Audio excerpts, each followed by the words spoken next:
રાજાને શ્વાસ ચડી ગયો. થોડી વાર અટકીને તેણે કહ્યું, એટલે એમને સૌને દંભી સાધુ જાણી હું કેદખાનામાં પૂરી દઉં છું.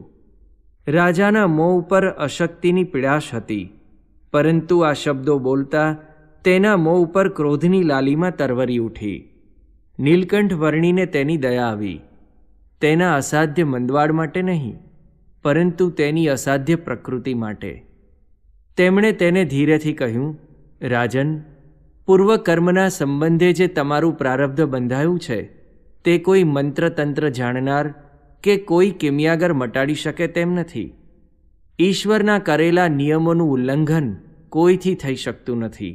માટે જે કાંઈ દુઃખ આવે તે પ્રારબ્ધ કર્મનું સમજીને પરમાત્માની પ્રાર્થના કરતાં કરતાં ધીરજથી સહન કરવું.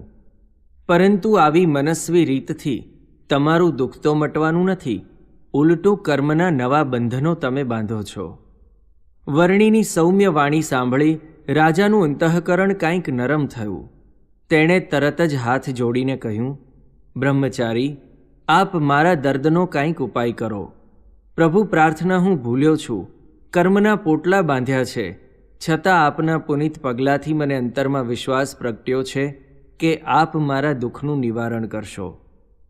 વર્ણીને રાજાનું કલ્યાણ કરવું હતું, નિરપરાધી સાધુઓને મુક્ત કરવા હતા. રાજાના શુભ કર્મનો યોગ પણ આવી ગયો હતો, એટલે વર્ણી સહજ જ અહીં આવી પહોંચ્યા હતા. તેમણે થોડું જળ મંગાવ્યું. હાથમાં જળની અંજલિ લઈને રાજાને કહ્યું, આ કાંઈ મંત્રેલું જળ નથી, પરંતુ ભગવાનની પ્રસાદી છે, તે પી જાઓ. ભગવાન તમારું દર્દ મટાડી દેશે. રાજા તે પ્રસાદી જળ શ્રદ્ધાપૂર્વક પી ગયા. વર્ણીએ સંકલ્પ કર્યો હતો કે રાજાનું અસાધ્ય દર્દ મટાડવું. તેથી તેમના પ્રસાદી ભૂત જળની ધારી અસર થઈ. રાજા કાંઈક સ્વસ્થ દેખાયા. પેટનું શૂળ મંદ પડ્યું. તેણે વર્ણીને નમસ્કાર કર્યા.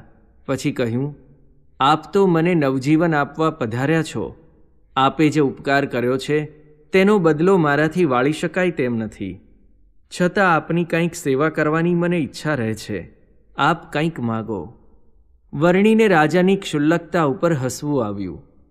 આ લોકની કોઈ વસ્તુ તમે અમને આપશો તો તે અમને ઉપયોગની નથી. છતાં જો તમારે સેવા કરીને સંતોષ માનવો હોય તો બંદીખાને પૂરેલા સાધુઓને મુક્ત કરી દો. અમારે એટલું જ માગવું છે. વર્ણીની નિસ્પૃહતા અને આ લોક પ્રત્યેની અનાસક્તિથી રાજાને લાગ્યું કે ભેખમાં ભગવાન હોય છે ખરા, પણ તેને જોવા માટે દ્રષ્ટિ જોઈએ. તેણે તરત જ કહ્યું,